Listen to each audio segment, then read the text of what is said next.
हे जर पाहिलं ही खूप छान डेव्हलप कॉलनी आहे. हे सगळे हे सील्ड ब्रूड आहे. हे जे तुम्हाला चॉकलेटी दिसतंय हे याच्यातून नवीन मधमाशी आता जन्माला येणार आहेत. ते जे क्वीन बी जी आहे ती मात्र लाईफ टाईम फक्त रॉयल जेली खाते. ही दिसते ही दुपटीपेक्षा जास्त साईज नाही मोठी आहे. ही बघा दिसते का थोडीशी लांबट. ही राणी जी आहे ही आपण असं म्हणू की रोजची 2-2 हजारपर्यंत सुद्धा अंडी घालू शकते. तर थोडंसं चावेल त्या दुखेल आता तुम्हाला. बेसिकली आपण काय आहे की थोडंसं त्यांच्या फोरे नाही तिचा आता डंख तुटला आहे त्यामुळे काय नाही. आता 2 मिनटं तुम्हाला अतिशय जास्त वेदना होतील. तुम्हाला सांगतो खरंच चावलंय बरं की मी जोक करत नाही.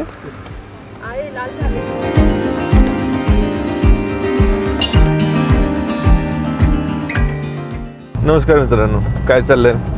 खूप दिवसापासून व्लॉग नव्हता गेला. तर आज आम्ही जुनोनी ह्या गावात चाललो आहे.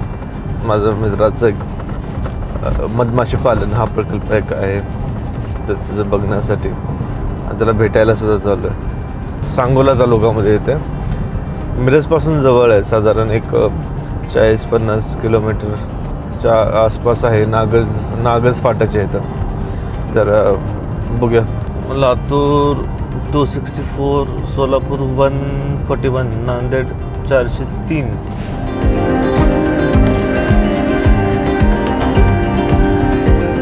आता पालखी सुरू झालीत बघ, जायला लागलेत. आपली गोरक्षनाथाची पालखी कधी असते?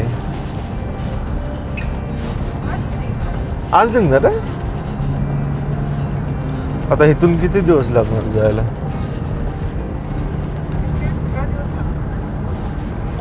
इथून 18 दिवस आणि पुण्यातून 21-22 दिवस.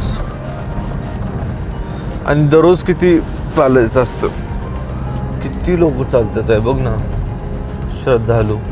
अरे बापरे, पायात पण काय नाही घातलेलं.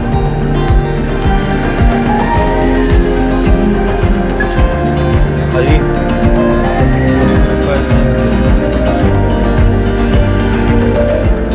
मला पण एकदा करायचं असं. मित्रांनो आता मी आलोय बघा इथं. हे माझे मित्र आहेत राहुल देवल म्हणून. आणि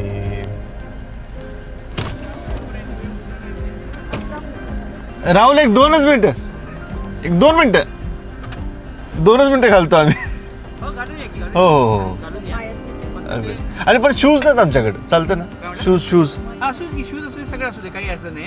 फक्त असं काही खूप अटॅक करत असेल भाग नाही. ओके. आणि तुम्ही तुम्हाला हे माहित नाहीये, कम्फर्टेबल नाहीये, बरोबर, त्यामुळे तुम्हाला त्रास ओके. असं काही लगेच काही ते अटॅक करतात असं नाही. एखादी इकडे गेली आणि डंख वाटला तर होऊ नये. ओके ओके तेवढं चालेल. तोंड कव्हर केलं बस होईल. चालेल चालेल चालेल तुमच्या तिघांसाठी ते घ्या. चालेल. त्यांना तुम्ही उतर नाही गाडीत नाही मग काय विषय. ओके. गाडीत काही येत नाही. काही येत नाही.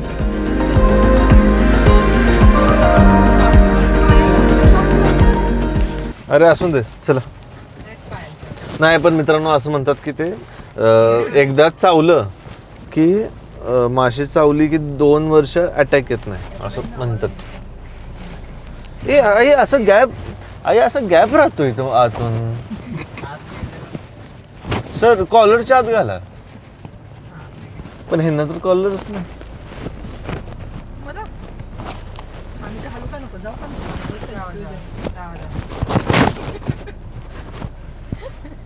ऍक्च्युली 3च आहेत आणि आई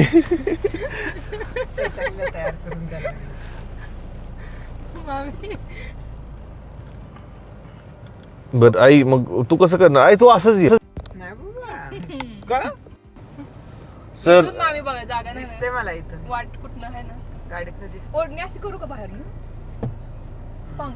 हा हा हा. सर असं आत पुश करा टोपी सारखं. हा हे चला ना तावलं आपण बघायला एवढं. चावली तर चावली. चला बरं आई. नाही आई आम्ही आता थोडीशी माहिती घेतो आणि मग तू ये. ओके. हे उतरतच नाहीत. आता आम्ही एवढं आलोय इथं पेट्या बघण्यासाठी आणि हे इतके भ्यायला लागल्यात. आई चैताली उतरा ना आता. उतरा चैताली लवकर उतर. अगं माशी गेली आत.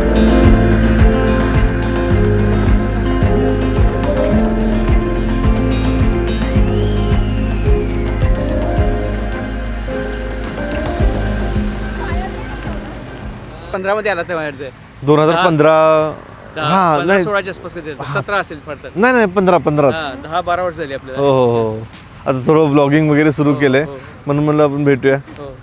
तुम्हाला एखाद्या जुन्या 1-2 बिवेल आहेत का बघायला सांगू का? हा बघतो. अमोल जरा 1-2 जुने बिवेल आहेत का बघतोस का तिकडे काय? आणि तुझं झालं की तू पण ये. ते माझे पार्टनर आहेत अमोल पडी अच्छा, अच्छा. काम करतात. ओके ओके ओके हे कालच आल्या बेटा. काल 250 आले त्या. बर बर बर 155 काल गेल्या. बापरे. हा आणि आज सगळ्या संपतील परत. ओ, हे असं चालू असतं. मी जवळपास मागच्या 15 दिवसात 1000 पेट्या दिल्या शेतकऱ्यांना. बापरे. हा मग हे कंटिन्यू सुरूच असते. ऍक्च्युली मार्केट आम्ही तयार केलं म्हणजे लोकांना हे माहित नव्हतं काय. हा हा हा हा मलाही अंदाज नव्हता की एवढं ते ग्रो होईल पण अगदी अगदी. हे आपले पार्टनर का अमोल? हे अमोल माझे पार्टनर ते आमचं पॅकिंग युनिटचं सगळं ते सांभाळतात. अच्छा. आणि कधी मला हेल्प लागली तर ते इकडे पण मदतीला मला येतात. ते माझे पार्टनर. मग आता आपल्या ही एकच साईट सुरू आहे का कसं आहे? नाही काय असतं आता सध्या ही माझी एकच साईट चालू आहे. बर बर. हा पण हे सीझन वाईज बिझनेस आहे हा असं पण हे आपण- मला इथून एक 5 ते 6 महिने मी इथं थांबतो बर आणि मग इथून मी मायग्रेट करतो राजस्थानला. बर हा म्हणजे इथं मी जवळपास माझ्या 1000च्या आसपास मी 1000च्या पेक्षाही जास्त पेट्या आणल्या आता इथं माझ्या. बर बर 1200च्या आसपास पेट्या मी आता इथं आणल्या म्हणा. अच्छा हा. अच्छा. आणि आता ह्या सगळ्या पेट्या मी पुन्हा घेऊन ऑक्टोबरच्या आसपास मी राजस्थानमध्ये कोटा भरतपूरला जाणार. ओके मधाचं ऍक्च्युली इथं मधाचं उत्पादन आता घेत नाही आम्ही. बर आता तसं ऑफ सीझन आहे. ओके तर इथं आमचा बेसिक पर्पज आहे पॉलिनेशन. ओके हे जे डाळिंबाचे शेतकरी आहेत ते मेनली आमचे पॉलिनेशनसाठीचे कस्टमर आहेत. बरं. त्यांना आम्ही पॉलिनेशन सर्व्हिसेस देतो. ओके. पेटी ठेवल्यामुळं त्यांचं उत्पादन डबल होतं. म्हणजे जे त्यांचं जे फ्लॉवर्स असतात आणि त्याचं जे बरोबर. फ्रूट सेटिंगसाठी जे प्रक्रिया करायची आहे हा, त्याच्यासाठी मधमाशीचा रोल आहे. बरोबर. आणि ते एकरी 1 किंवा 2 पेट्या ठेवतात. बरं. आणि त्यामुळे त्यांच्याकडे डबल उत्पादन होतं. म्हणजे मधमाशींची पेटी ठेवली नाही तर समजा एक उदाहरणार्थ आपण 40 फ्रूट सेट होणार आहे तर तिथं 80 ते 100 होतात. अच्छा मग त्यांना हवं तेवढे ठेवून थिनिंग करतात ते. बर बर. आणि क्वालिटी फक्त क्वांटिटीच वाढते असं नाही तर क्वालिटीही वाढते. बरं हवेतच जरा मधाचं ते एसेन्स आहे थोडं. असं नाही आता ॲक्च्युली काय तुम्ही असं म्हणू शकता आम्ही शुगर सिरपचं फिडिंग दिले. आता ह्यांना ह्याच्यातनं आम्ही मध काही कलेक्ट करत नाही की याच्यातनं मध बनत नाही पण त्यांच्या जगण्यासाठी ते गरजेचं आहे. ओके बरोबर. त्यांना कार्बोहायड्रेट्स आणि प्रोटीनची गरज असते. कार्बोहायड्रेट्स मिळतात नेक्टर किंवा मधातनं. बरोबर. त्याचं सबस्टिट्यूट आम्ही देतोय त्यांना. आणि ओके. प्रोटीन जे मिळतं ते पोलनमधनं येतं. ते पोलन आता डाळिंबाच्या फुलात येतं किंवा वेगवेगळी फुलं हा, आहेत. हा, हा बेसिकली ड्राय एरिया असल्यामुळं आता बरीचशी गवतावरची फुलं असतात. बरोबर. त्याच्यावरनं पोलन वेगळं मिळतं.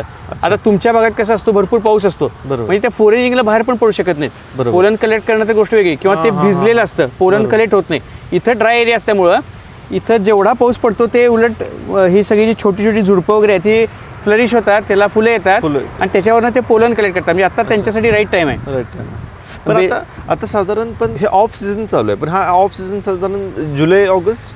हा सर्वसाधारणपणे पावसाळा हा हनीसाठीचा ऑफ सीझन Off seasonचा आहे. आहे. म्हणजे आपण म्हणू की जून पासून ऑफ सीझन चालू झाला बरं अप टू ऑगस्ट सप्टेंबर म्हणू तो Okay. ऑफ सीझन आहे. बर बर बर. बेसिकली हनीसाठीचा. बरं. पण आमचं काय पॉलिनेशनचं काम असल्यामुळे आम्हाला 12 महिने आमच्याकडे काम आहे. बरोबर. हा हे जे आता काय आहे आम्ही यांना जगवतो आणि आता वाढतात पण ग्रोथ पण होते. Growth पण आहे. हा आणि हनी सीझन वेळेला आमच्याकडे माश्या वाढलेल्या किंवा बॉक्सेस वाढतात ते आमचे कॉलनीज वाढतात. बर बर बर. आम्ही मल्टिप्लिकेशन करतो. ओके आणि आता बेसिकली पॉलिनेशनसाठी पण आम्हाला वाढलेल्या कॉलनी गरजेचे असतात. ओके. हा तर ते आमचं चालूच असतं काम. अच्छा मल्टिप्लिकेशन ह्या पेट्यांच्या कशा करताय म्हणजे? आता इथून माश्या कसं असतं की प्रत्येक कॉलनीमध्ये एक राणी माशी राणी माशी असते असते. आणि ते त्यांचं ॲग्लिंग कंटिन्यू अंडी घालणं चालू असतं. बर. त्याची एक ठराविक स्ट्रेंथ वाढली की आम्ही त्याचं डिव्हिजन घेतो. ओके. एकाच्या 2 करतो. बरोबर. आणि ती एक टेक्निकल प्रोसेस आहे. आणि बरं. त्या कामकरी माश्या त्यातून जी क्वीनलेस कॉलनी एक जी तयार होणार आहे एक क्वीनवाली होणार एक क्वीनलेस ज्याला डिवाइड करू. अच्छा. क्वीनलेसमध्ये ते क्वीन तयार करतात. अच्छा अच्छा. मग क्वीन तयार करायचं प्रोसेस हे ह्याच याच ह्याच्यात नव्हतं. हे आपण मग ते आपल्याला ते रेक्टिफाय करायला लागतं का तेच क्वीन आहे का ते आपल्याला कळतंच म्हणजे कसं असतं ते process? बेसिकली काय क्वीन त्या तयार करतात. क्वीन आपण आयडेंटिफाय करू शकतो कारण Identify ती मोठी असते. ओके. आणि आपल्याला हवं असेल तर आपण मॅन्युअली पण ही प्रोसेस एक्सेलरेट करू शकतो. क्वीन तयार करून ठेवू शकतो म्हणजे डिव्हिजनच्या आधी आपल्याकडे क्वीन रेडी करून ठेवू शकतो. बर बर. आणि हवं असेल तर आपण ती लगेच इंट्रोड्यूस करू शकतो डिव्हिजन नंतर काही काळात लगेच अच्छा इमिजिएट. अच्छा. आणि नॅचरल प्रोसेसनी त्याला 12-15 दिवस लागतात. ओके हा, हा. Okay okay. हे बाबा मग बसले तर काही होत नाही ते तुम्ही पाहू शकता म्हणजे काही असं एवढं घाबरायचं काही कारण नाही आहे. काय होतं नवीन सगळे जे असतात त्यांना फर्स्ट टाइम थोडंसं हे असते तसं काही एवढं हे नाही आहे म्हणजे आता ह्या अटॅकिंग मोडमध्ये तशा नाही त्या फोरेजिंगसाठी निघाले तेवढाच विषय.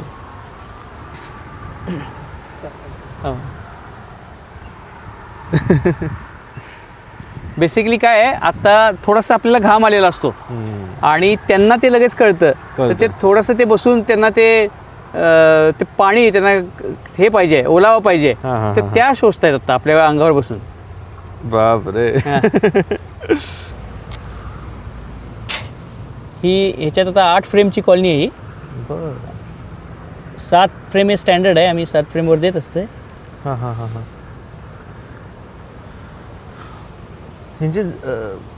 अच्छा हे जर पाहिलं ही खूप छान डेव्हलप कॉलनी आहे. हे सगळे हे सील्ड ब्रूड आहे. हे जे तुम्हाला चॉकलेटी दिसतंय हे याच्यातून नवीन मधमाशी आता जन्माला येणार आहेत ते जे त्याचं जे आवरण आहे पापुद्रा आहे तो कुरतडून येतील त्या तयार व्हायला लागलेत आता म्हणजे त्या मोठ्या व्हायला लागलेत. अच्छा. अंडी अळी आणि हे अशी जी प्रोसेस आहे. बरोबर. आता त्याच्यात मध नाही. याच्यात मध नाही. आता हे जे फीड आहे आम्ही शुगर सिरपचं फीड दिलंय.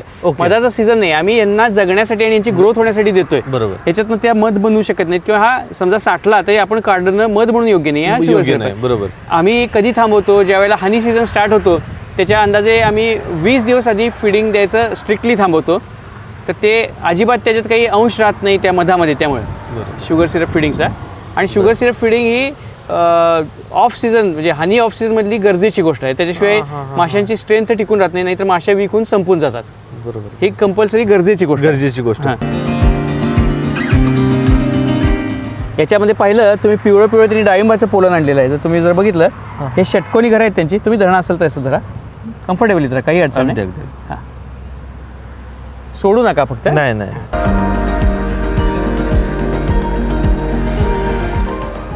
आता ह्यांची सर ब्रीड कोणती काय ही ॲपिस मेलिफेरा म्हणून व्हरायटी आहे. ही इटालियन किंवा युरोपियन व्हरायटी आहे. बरं. तशीच माझ्याकडे दुसरी ॲपिस सिराना इंडिका सातेरी भारतीय व्हरायटी पण असते. ओके. मेलिफेरा कमर्शियल यूजसाठी चांगले आहे. अगदीच ढोबळ उदाहरण द्यायचं किंवा तुलना करायची झाली तर जशी देशी गाय आणि जर्सी गाय म्हणून आपण किंवा परदेशी होस्टन वगैरे अशी गाय तर त्याच्यात जसा फरक आहे तसा आपण एक प्रकारे म्हणू शकतो. ह्या माशा निसर्गात आढळत नाहीत. या फक्त बी किपर्सच्याच बॉक्समध्ये तुम्हाला मिळणार बी किपर कारण इंडियन नाही आहे व्हरायटी. आणि मग वार्षिक साधारण आपण मध किती घेऊ शकतो? किती? एका पेटीतनं 30 ते 40 किलो मध आम्ही गोळा करतो वार्षिक. हां पण प्रोव्हाइडेड प्रॉपर मॅनेजमेंट पाहिजे आणि मायग्रेशन करत राहिलं पाहिजे. एका जागी राहून ते मध गोळा कलेक्ट होऊ शकत नाही. त्यामुळे आम्हाला देशभर फ्लोरल कॅलेंडरनुसार वेगवेगळ्या ठिकाणी वेगवेगळ्या महिन्यात जायला लागतं. अच्छा. आता हे आहे ते आता हे आपण झाकतो पण आता इथं माझ्या बाहेर आत कसे करतात? हे इथून समोर गेट आहे सगळ्यांना किंवा तुम्ही जर मागच्या बघितल्या पेट्या लक्षात येईल तुम्हाला. इथून समोर गेट आहे. हे जाण्या येण्याचं त्यांचं घर आहे. हात फक्त हे करू नका त्यांना ते डिस्टर्ब होऊ शकतात. आणि समोर एक फुटभर फक्त थांबायचं नाही म्हणजे त्यांच्या जाण्या येण्याच्या मार्गात थोडंसं बरोबर मधल्या त्या पिरियडमध्ये थांबा मधल्या त्या स्पेसमध्ये थांबा. जाण्या येण्याची जागा आपण ब्लॉक करत नाही. ते लगेच महसूस होतं. त्यांची आपण जाण्या येण्याचा मार्ग आहे तो ब्लॉक करून थांबलोय तिथं तर त्यांना ते डिस्टर्ब होऊ शकतात त्याच्यावर. बरोबर. मग आता ह्याच्यात मग ते आपण जेली रॉयल जेली म्हणतो ते. रॉयल जेली बेसिकली क्वीन बीचं फूड आहे. बरं. आणि ते जे कामकरी मासे आहेत त्यांच्या डोक्यामध्ये काही ग्रंथी आहेत ग्लँड्स आहेत. बरं. तर त्याच्यातनं त्या प्रोड्यूस करतात रॉयल जेली. अच्छा. बेसिकली काय आहे की ते ज्या वेळेला नवीन अंडी घालते राणी मधमाशी तर त्या अंड्याला एकदा ते रॉयल जेली देतं एका दिवसासाठी. नंतर लाईफ टाईम ते पोलन आणि हनीच खातात फक्त म्हणजे माशा जन्माला आल्या इतर माशा. पण क्वीन बी जी आहे ती मात्र लाईफ टाईम फक्त रॉयल जेली खाते. हेच आपण रॉयल जेली एक्स्ट्रॅक्ट पण करू शकतो त्यावेळेला. हे जनरली हनी सीझनमध्ये रॉयल जेली काढलं जातं. त्यावेळेला क्वीन सेल्स क्रिएट होतात. क्वीन सेलमध्ये भरपूर रॉयल जेली असताना ते एक्स्ट्रॅक्ट केलं जातं किंवा त्याच्या मॅन्युअल काही मेथड्स आहेत. तर त्या पद्धतीने ते काढून मग ते ह्युमन कन्झम्पशनसाठी सुद्धा वापरलं जातं.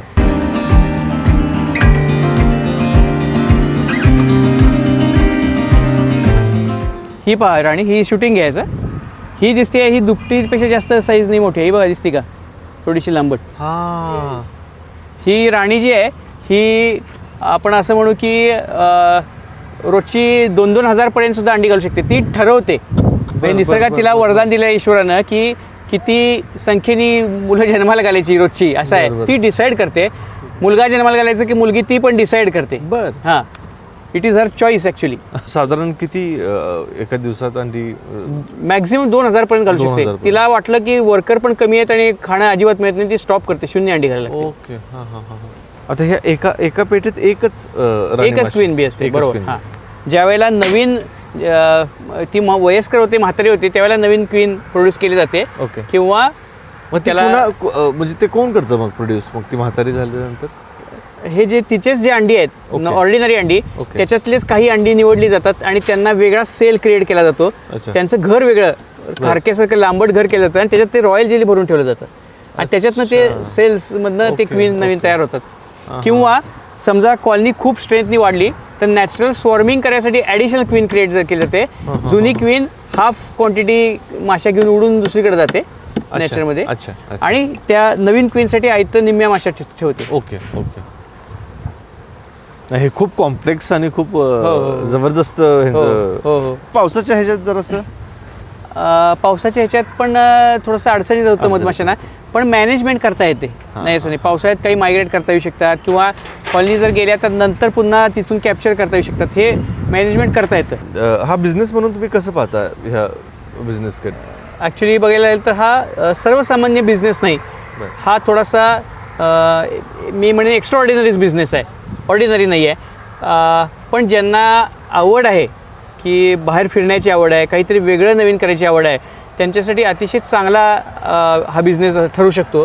तर ह्याच्यातनं जर एफर्ट्स घेतले तर नक्कीच चांगला इन्कम येतो आहे. म्हणजे मी स्वतःच उदाहरण आहे. अगदी. आणि पूर्ण देशभर फिरायला लागते ह्या मेलिफेरा बॉक्सेस घेऊन मला. आणि काश्मीरपासून कन्याकुमारी काश्मीरपासून कन्याकुमारी एक्झॅक्टली. आणि आता साधारण आपला किती लिटर साधारण मध आपला वर्षभरात आपण- मी सर्वसामान्य एक अंदाजे 10 ते 12 टन मध गोळा करतो वार्षिक. आणि वेगवेगळ्या व्हरायटीचा मध गोळा होतो. बरं. जांभळाचा वेगळा, निलगिरीचा वेगळा, सूर्यफुलाचा वेगळा, अशी आंब्याचा व्हरायटी असते. वगैरे. हा, आंब्यातनं वगैरे थोडाफार कमी मिळतो, म्हणजे अच्छा. तो हनी सेल करण्या इतपत मिळत नाही. बरं, पण बरं. हे जे सगळे मध आहेत मी आता तुम्हाला घेतले, कडीपत्त्याचं आहे, हां हां हां. कारवीचा मिळतो 8 वर्षात एकदा, तसे वेगवेगळे मध आम्हाला मिळत राहतात. ओके हां, ओके. हां. छान छान छान छान. तर दुसरा एक प्रश्न असा होता की नवीन युवकांनी ह्या बिझनेस किंवा येण्यासाठी काय सांगाल तुम्ही? आ, खूप चांगला नवीन प्रश्न आहे. युवकांना? ॲक्च्युली कसं आहे की ह्या मधमाशी पालनाचे पण 2 मुख्य टाईप आहेत वेगवेगळे. एक मेलिफेरा बी किपिंग वेगळं आहे, परदेशी मधमाशी जे मायग्रेटरी पद्धतीने करावं लागतं, आणि दुसरं सिराना इंडिका म्हणजे सातेरी भारतीय व्हरायटीचं पण बी किपिंग आहे, जे स्टेशनरी असू शकतं बरं. एका जागी ठरून. तर ज्यांना सुरुवात करायची आहे तर त्यांनी पहिल्यांदा निवड करायला लागेल कुठल्या मधमाशीचं आपण करायचं आहे, आणि त्याचं व्यवसायाचं नेचर पण वेगवेगळं आहे. अच्छा. हा मेलिफेराचा फुल टाईम बिझनेस आहे आणि हा कंटिन्यू त्यावर फिरायला लागतं 12 महिने देशभर. अगदी, अगदी. पण सातेरीचं मधमाशी पालन आहे ते आपल्या ठिकाणी राहून आपल्या शेतात आपल्या गावात हे करता येऊ शकतं, एक जोडधंदा म्हणून करता येऊ जोडधंदा, शकतं. हां, हां. मागच्या वेळेला ज्यावेळेला तुमच्या फार्म हाऊसला आम्ही आलो हो, होतो, हो. मी आणि अमोल सर दोघंही आलो होतो, अच्छा, आणि आपण अच्छा. आणि 4-5 लोक होते हो, हो, त्यावेळेला. ते नाही, पण तुम्ही खूपच मोठी म्हणजे चांगलं वाटलं. खूप छान चांगली छान मोठी डेव्हलप team झालं. आणि होती. मी माझा जो कॉम्प्युटरचा बिझनेस होता हां, हां. तो पण वेल सेटल होता. म्हणजे मी अगदी, सोडला अगदी. त्यावेळेला 2 कोटी टन होता. मी 2022 मध्ये पूर्ण त्याच्यातनं बाहेर पडलो, म्हणजे टॉपवर असताना चांगला असताना बाहेर चांगला- पडलो, आणि मी फुल स्ट्रेंथने आता ह्याच गोष्टी आता खूप करतोय. इंटरेस्ट होता ह्यात. हो, मला तेव्हापासून इंटरेस्ट होता, हो, तुम्हाला हो, माहितीच आहे. हो, हो, हो. तुम्ही माझ्या कॉम्प्युटर शॉपमध्ये झाला हो हो होता, हो. आपण पहिल्यांदा तिथंच तिथं भेटलो. भेटलो होतो. बरोबर. आपण बारामतीला सुद्धा गेलो होतो ना? नाही, आपण नव्हतो गेलो अच्छा. मी तिथंच. आपण तुम्ही माझ्याकडे मिरजला आला हां, होता त्यावेळेला. मिरजला. आणि नंतर मी तुमच्याकडे त्या स्कूलमध्ये पण येऊन गेलो तिथं. हो, पेट्या त्याला भेटली झाली नाही आपली. आणि नंतर फार्म हाऊसला मी Farm गेलो house ला. होतो, तिथं राहिलो होतो एखाद दिवस आम्ही तिथं. आणि चांदोलीला. हो, चांदोलीला. आणि तुमच्या त्या माणसांनी आम्हाला जंगलात फिरून दाखवलं, तर तिथं कॉलनी कॅप्चर करतात का ते थोडं आम्ही बघून आलो. अच्छा अच्छा अच्छा. पण मग तिथं कसं आहे म्हणजे आयडियल forest मध्ये- सिच्युएशन आहे. बरं. आणि आता पण पावसाच्या ह्याच्यात जरासं पावसाच्या ह्याच्यात पण थोडंसं अडचणीत होतं मधमाशांना, पण मॅनेजमेंट करता येते. नाही असं नाही, पावसाळ्यात काही मायग्रेट करता येऊ शकतात किंवा कॉलनी जर गेल्या तर नंतर पुन्हा तिथून कॅप्चर करता येऊ शकतात. हे मॅनेजमेंट करता येतं. बरं. म्हणजे महाबळेश्वरचा जसा पावसाळी भाग आहे किंवा हां, हां, हां. पाडगाव वगैरे भाग आहे तसाच आपला भाग आहे. आणि ॲक्च्युली गव्हर्नमेंट म्हणण्यापेक्षा जे खादी ग्रामोद्योग मंडळ आहे ते बरंचसं इनिशिएटिव्ह घेऊन आता मधाची गावं ही कन्सेप्ट त्यांनी सुरू केली आहे. हां, हां, आणि वेगवेगळ्या जिल्ह्यात मधाचे गाव करायले, म्हणजे काय आपल्याकडे म्हणताय? स्कोप आहे भरपूर. बर. हां. आणि काय होतं की तसा मी इथला लोन वॉरियर आहे ॲक्च्युली बघायला गेलं तर, कारण फारसे कोणी तयार होत नाहीत अजून सुद्धा. अगदी, अगदी. पण हे सगळे लोक माझ्याशी कनेक्टेड असतात, माझ्याकडनं काही सूचना पण घेतात किंवा काय बरोबर. करतात. तर ते मला विचारतायत ॲक्च्युली तिथं आपल्या जिल्ह्यात कुठं मदत गाव करता येईल असं 2-3 तर तसा तुम्ही जर नाही, काही इंटरेस्ट नक्कीच, घेतला नक्कीच, नक्कीच. तर तिथं पण आपण एकदा सर्वे करूया आणि त्यांना करू, जर करू, तिथं करू. इंटरेस्ट वाटला नक्की, तर नक्की, तिथल्या नक्की. भागातल्या लोकांसाठी आपल्याला काही करता येऊ शकतं एक मधाचं नक्कीच. गाव तिथं बनवता येऊ शकतं नक्कीच आपण ज्याचा सगळ्यांना एकदा बोलून आपण Exactly. सांगू शकतोय हो, माहिती हो, देऊ हो. शकतोय तर थोडंसं चावेल Okay, काय okay, दुखेल आता okay, तुम्हाला बेसिकली आपण काय आहे की थोडंसं त्यांचे फोरे नाही तिचा आता डंख तुटलाय त्यामुळे काय नाही आता 2 मिनटं तुम्हाला अतिशय जास्त वेदना होतील ॲक्च्युली त्याच्यामध्ये मेलिटिन नावाचं औषधी द्रव्य आहे बर त्याच्यामुळे संधिवात कॅन्सर या गोष्टीला प्रिव्हेंट करतं अच्छा ज्याला सवय नाही त्याला खूप वेदना होतात म्हणजे आता तुम्हाला ऑब्व्हियसली थोडंसं हे करायला लागेल बर बर आणि ठीक होत आहे. पण असणार ठीक आहे, आणि ठीक आहे. तुम्ही बेअर करता हे मला छान वाटलं तर ॲक्च्युली बेसिकली काय मेलिटिन इट इज प्रूव्हन की ते कॅन्सरच्या पेशी मारतं अरे वा आणि त्याच्या आजूबाजूच्या ज्या नॉर्मल पेशी आहेत त्याला अजिबात इजा करत नाही इट इज प्रूव्हन मी येतानाच आईंना म्हणत होतो हा. की मधमाशी चावली की एक साधारण 2 वर्ष अटॅक येत नाही हे मी तर एका हे खरं आहे म्हणतात असं असं ऍक्च्युली म्हणतात. अच्छा अच्छा पण आता मला स्वीट वाटतं म्हणजे डंक ना सुरुवातीला खूपच पेन हो केलं हो हो हो चावलं की जरा- थोड्या वेळानंतर ते कम्फर्टेबल राहील कम्फर्टेबल होईल बरं, आता काय पण आता हे होतं का सुस्त मे बी सुचेल Maybe. तुमची बॉडी कशी रिएक्ट करते ओके लेट्स सी हा. मी नक्कीच तुम्हाला सांगतो आणि खरंच चावलंय बरं का मी जोक करत नाही आहे लाल झाले की हो होणार की होणार पण आणि कसं आहे? मी मी एवढ्या लांबून आलाय तर थोडासा प्रसाद पण तुम्हाला मिळणं गरजेचं होतं. तर राहुलजींचे अमोल, अमोल. पार्टनर आहेत अमोल म्हणून अमोल सर हाय जरा प्रेक्षकांना आता आपण काय चेक करतो हे म्हणजे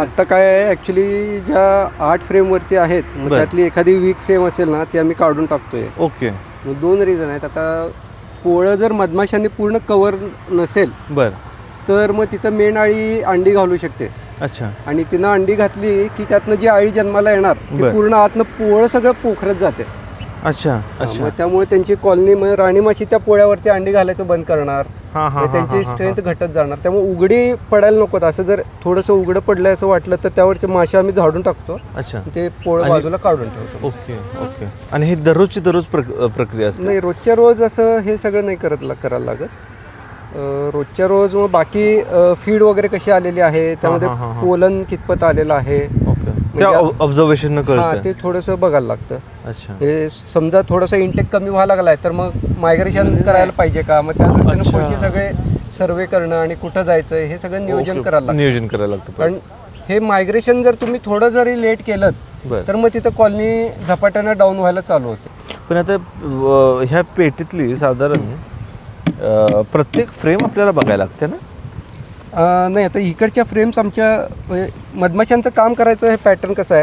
आहे सेंटरला स्ट्रेंथ सगळ्यात जास्ती असणार ब्रीडिंग तिथनं चालू होणार हां, जसं कडेला येतील तशी त्यांची स्ट्रेंथ एकतर घटलेली असेल हां, हां. त्यामुळे आम्ही सगळ्यात साईडच्या ज्या बघतो आणि त्यामध्ये पण ज्यामध्ये ब्रूड नाही आहे जास्ती हां, हां, हां. अशा गोष्टी काढून ठेवतो ओके ओके ह्या बिझनेसमध्ये जर युवकांना यायचं असेल किंवा आपल्याकडून पेट्या वगैरे मधाच्या घ्यायचं असेल किंवा मध आपला ॲमेझॉनवर ऑनलाईन वगैरे अवेलेबल आहे आमचा अजून आम्ही ऑनलाईन नाही ठेवलेला बरं रिझन असं आहे की आम्ही बेसिकली फोकस आमचा बी किपिंग आणि पॉलिनेशन पॉलिनेशन असतो ओके तेव्हा हनी हा शक्यतो होलसेलमध्ये आमचा जास्त जातो बरं, किंवा बरं. काही चांगले शॉप्स आहेत म्हणजे देसाई बंधू आंबेवाले पावस किंवा दांडेकर सांगली अशा काही ठराविक चांगल्या शॉपमध्ये कोमल ड्रायफ्रूट सांगली याच्यामध्ये आम्ही फक्त तो ठेवतोय सध्या ठेवतो सध्या आणि तसाच आमचा सगळा सेल होतो आता जर मग ह्या पेट्या जर आपल्या शेतकऱ्यांना वगैरे पॉलिनेशनसाठी जर पाहिजे असतील तर मग ह्यांना साधारण कसं संपर्क आपला ईमेल ॲड्रेस सांगता हो का ईमेल ॲड्रेस आहे माझा rahulsdeval@gmail.com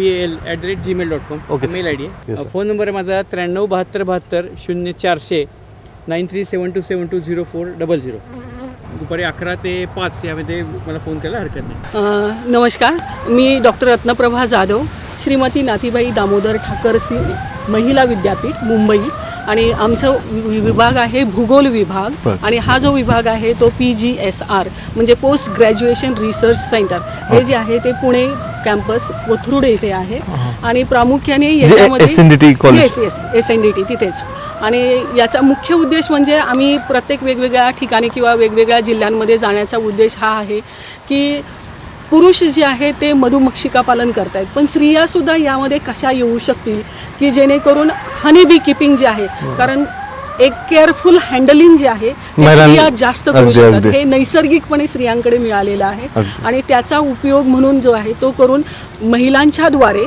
मधुमक्षिका पालन आणि त्याच्यातून शाश्वत शेती कशी घडू शकेल या दृष्टिकोनातून अवेअरनेस म्हणून करतोय. आम्हाला हा प्रोजेक्ट जो आहे तो ICSSR न्यू दिल्ली यांच्याकडून मिळालेला आहे.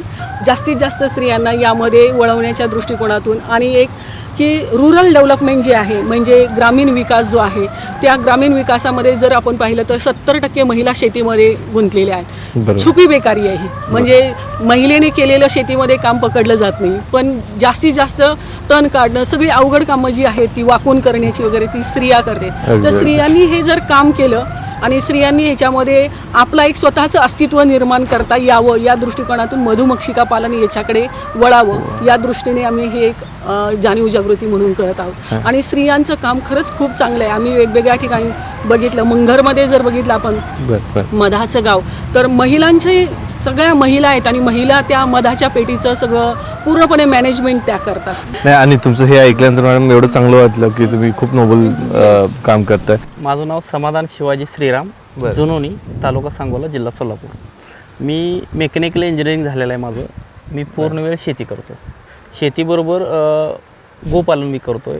आणि आसपासच्या एक 200-250 शेतकऱ्यांना गाई पालन करावं आणि त्यांच्या घरामध्ये गाई नेऊन देण्या इतपत मी काम केलेलं आहे. गाईवरती प्रत्येकाच्या दारात गाय राहावी आणि तिचं ते शेतकऱ्यांना उपयोग काय आहे ते पूर्णपणे सिद्ध केलं मी. 4 वर्षामध्ये पूर्ण ते सिद्ध केलं त्याच्यामध्ये. तर मधुमक्षी पालनाचं आपण पहिल्यांदा शेतीमधलं महत्त्व सांगू. हे जी फ्लावरिंग, डाळिंबामध्ये जे फ्लावरिंग होतं, फुलं निघतं, हे अशा पद्धतीने फुलं निघतात, वरती फुलं आहेत. तर ते उमलल्यानंतर पहिल्या दिवशी ते फ्लावरिंग झाल्यानंतर पहिल्या दिवशी त्याच्यामध्ये जर परागीभवन झालं तर त्याची साईज अशा पद्धतीने होते 600-700 ग्राम पहिल्या दिवशी पोलिनेशन झाल्यानंतर. हेच पोलिनेशन दुसऱ्या दिवशी झालं की 350-400 ग्राम होतं. तेच पोलिनेशन तिसऱ्या दिवशी झालं तर हे 250-300 ग्राम साईज होते. आणि तेच चौथ्या दिवशी पोलिनेशन झालं की 100-150 ग्रामची अशी फळं होतात. अशी 100-150 ग्रामची फळं होतात. म्हणजे पोलिनेशनचा खूप महत्त्वाचा हे साईज होण्यासाठी पोलिनेशनचं 80 ते 90% हे आहे. डाळिंब बागेमध्ये जे साईज होती त्याच्यामध्ये मधुमक्खीचं 70 ते 75% योगदान आहे. जर मधुमक्खी आपल्या बागेमध्ये फिरणार तर साईज खूप छोटी होती. जास्त हाय टेम्परेचर, औंधा जानेवारीमध्ये हाय टेम्परेचर होतं तर त्याच्यामध्ये मधुमक्खी बागेमध्ये फिरलेली नाही तर त्याच्यामध्ये 100-150 ग्राम, आता 5 महिने झाले तर 100-150 ग्राम साईज आहे. त्याच्यावरती साईज कोणाच्याच प्लॉटमध्ये नाही. आणि हा डिसेंबर महिन्यामधला प्लॉट आमचे मित्र राहुल देवल सरांचे कॉलनी आमच्या बागेत इथं ठेवल्या, त्यांनी 5 पेट्या ह्यामध्ये ठेवल्या, त्याचा हा रिझल्ट आहे. हे जे साईज दिसत्या, फक्त देवल साहेबांनी जे आपल्याला मधुमक्खीच्या पेट्या दिल्या होत्या त्या पेट्यांचा हा साईजचा बागेमध्ये रिझल्ट आहे. नक्कीच. एवढं खूप मोठं, सुंदर, खूप सुंदर. आणि तुम्ही ड्रिप सिस्टम वगैरे असं, हो. आता हे सर तुम्ही इथं असं हे केलंय आणि हे कशासाठी केलं की खड्डा काढून खत टाकल्यानंतर वोपसा पद्धत कमी येते. तर हे खत आम्ही वरतीच टाकलं आणि त्याच्यावरतीच पालापाचोळा टाकला. याच्यामुळं काय होतं तर वोपसा पद्धत राहते आणि निमॅटोडचं प्रमाण खूप कमी राहतं, म्हणजे राहतच नाही निमॅटोडचं प्रमाण. तिसरी गोष्ट, ओपसा पद्धत राहिल्यामुळे पांढऱ्या रोडचं खूप प्रमाण राहतं आणि पांढरं व्हाईट रोड झालं की मग अपटेकचं काम छान राहतं, रोगराई झाडावरती कमी येते. मग आता साधारण ह्याच्या मुळ्या कुठंपर्यंत असतात? ह्याची मुळं चारी बाजून नसतात. आता इथं उभा राहिलो इथं सुद्धा मुळं आहेत त्याची, आणि इथं बी मुळं आहेत, पण इथं जिथं पाणी असतं तिथं खूप जास्त मुळं असतात. आपण काय करतो, 8 दिवसातून एकदा फ्लडनं मध्ये पाणी देतो.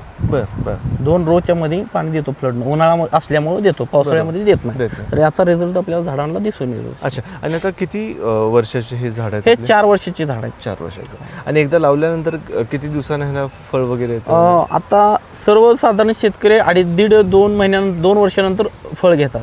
पण आम्ही अभ्यास, म्हणजे मी लहान असल्यापासून, जन्मल्यापासून आमच्या शेती असल्यामुळे डाळिंबाची शेती आहे पूर्ण. तर आम्ही साधारणपणे 11 महिन्यात फळ धारणा केली, त्याची धरलं झाड, आणि 17 महिन्यामध्ये हार्वेस्टिंग केलं. एका झाडाला 17 किलो वजन दिलं मला डाळिंबाचं. खूपच सुंदर, खूप सुंदर. एका झाडामागे प्रॉफिट किती होतं अंदाजे? तसं रेटवर राहतं ते प्रॉफिट, पण साधारणपणे आता हे 4 वर्षाचं झाड आहे, 30 किलो ॲव्हरेज आपल्याला देतोय. ओके मग ते 100 रुपये असेल तर 3,000 रुपये मिळतात. ओके 200 रुपये असेल तर 6,000 रुपये त्याचे रेट मिळतात. आता साधारणपणे 150-200 रुपये रेट चालू आहे. रेट सुरू आहे. आणि मग आपण डायरेक्ट एंड कस्टमर्सला देतो का मग मध्ये काही नाही, लोकं आता कसं असतात? आहे, डाळिंब ही शेतकऱ्याच्या बांधावर खरेदी करायला व्यापारी येतात. बरं आणि व्यापाऱ्यांना Direct देतो. आपल्या हा, बागेत व्यापाऱ्यांना येणार. व्यापाऱ्यांनाच देतो आपण. डायरेक्ट ग्राहकला आपलं जात नाही डाळिंब.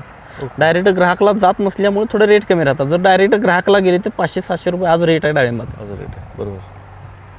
आणि सर पॉलिनेशन मग आपल्या सगळ्याच फळबागेत यूज होतं? हो, सगळ्या जिथं नर मादी फुल आहे, मेल फिमेल फ्लॉवर आहे, ओके तिथं मधमाशीचा रोल आहे पॉलिनेशनसाठी. ओके त्या मेल फ्लॉवरवरनं पोलन फिमेल फ्लॉवरपर्यंत जायसाठी मधमाशीच निसर्गात काम करू शकते. दुसरं कुणालाच दिलेलं नाही ईश्वरानं ते काम.